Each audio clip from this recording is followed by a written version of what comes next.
उत्तराखंड कांग्रेस के नए प्रदेश अध्यक्ष गणेश गोदियाल ने पद संभालने के बाद कहा कि उनकी प्राथमिकता संगठन को मजबूत करना और आगामी चुनाव में पार्टी को बेहतर स्थिति में लाना है। उन्होंने कार्यकर्ताओं को एकजुट होकर प्रदेश में कांग्रेस को सक्रिय करने का आह्वान किया। इसी दौरान पूर्व मुख्यमंत्री हरीश रावत ने कहा कि कांग्रेस उत्तराखंड में भाजपा के विजय रथ को न केवल रोकेगी बल्कि उसे उसी तरह उलट देगी जैसे साल 2002 में हुआ था।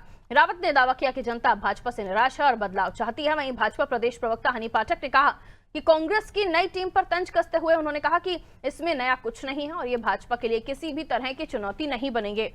उन्होंने दावा किया कि जनता विकास और स्थिर नेतृत्व के साथ है, इसलिए कांग्रेस के बदलाव का कोई प्रभाव नहीं पड़ेगा।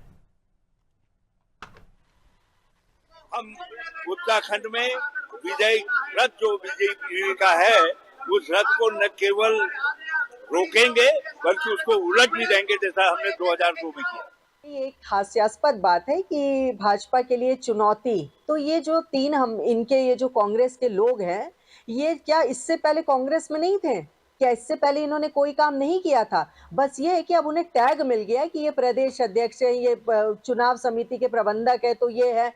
मतलब जब ये कार्यकर्ता थे या इसके प्रति उनका जो नेता प्रतिपक्ष थे और जो प्रदेश अध्यक्ष थे, उसके रहते उन्होंने कभी भी कांग्रेस के लिए जान फूंकने का काम किया ही नहीं और अपने आप को चुनाव में साबित करने के लिए कभी काम किया ही नहीं। तो अब क्या पद पाने के बाद ही कांग्रेस के कार्यकर्ता एक्टिव होते हैं? तो ये सब चीजों का उनको थोड़ा चिंतन और मनन करना चाहिए और उसके बाद इस तरीके का हास्यास्पद बयान देना चाहिए। इस बातों को सुनकर तो पूरा उत्तराखंड एक जोक ऑफ द डे के रूप में लगातार देख रहा है।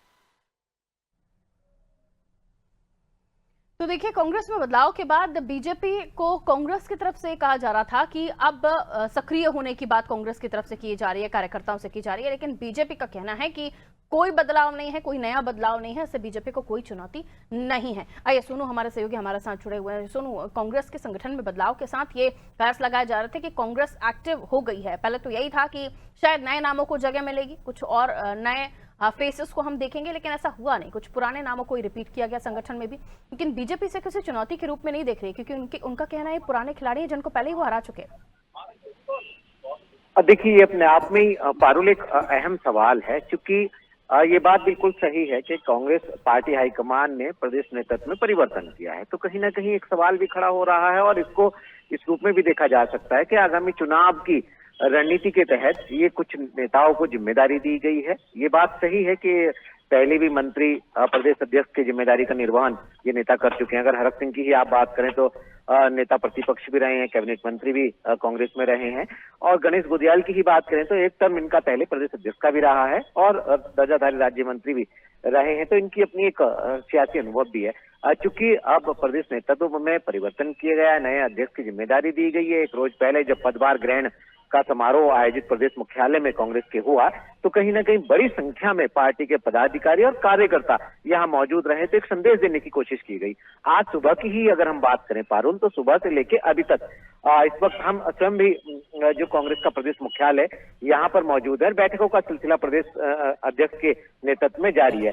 सुबह के वक्त जो सभी जनपदों के संगठन के जो जिला अध्यक्ष हैं, उन जिलों के अध्यक्षों के साथ बैठक हुई, कुछ सुझाव भी दिए गए और अब इस वक्त पीसीसी के जो मेंबर हैं, यानी प्रदेश कांग्रेस कमेटी के जो पदाधिकारी हैं, उनके साथ बैठक शुरू हो चुकी है। तो ऐसे में एक और जहां संगठन को मजबूत कर संदेश देने की कोशिश की जा रही है और कहीं ना कहीं ये जताया जा रहा है कि आने वाले समय में साल 2027 में उत्तराखंड में कांग्रेस जो है वो सत्ता में काबिज होगी। जबकि दूसरी ओर सत्ताधारी पार्टी हम बीजेपी की बात करें तो बीजेपी के साफ तौर पर नेताओं का ये कहना है, जैसा कि अभी तमाम हमारे दर्शक सुन भी रहे थे हनी पाठक को, जिन्होंने साफ तौर पर ये कहा कि जो नेता हैं ये पहले से ही कांग्रेस में जुड़े हुए हैं और ये कोई चुनौती नहीं है। और जिस तरह से बीजेपी की संगठनात्मक संरचना है, जिस तरह से उनकी रणनीति तैयार होती है, जिस तरह से वो एक चुनाव जीतने के बाद दूसरे चुनाव की कवायद में जुट जाते हैं, उस लिहाज से बीजेपी के तमाम नेता जो है वो कांग्रेस को कहीं से कहीं तक भी चुनौती नहीं मान रहे। तो ऐसे में समझा जा सकता है कि जो उत्तराखंड का मौजूदा जो पॉलिटिक्स का जो स्टेटस है, जो उत्तराखंड में पक्ष और विपक्ष की जो मौजूदा स्थिति है, इसको बखूबी समझा जा सकता है। बिल्कुल, बहुत शुक्रिया सोनू जानकारी के लिए।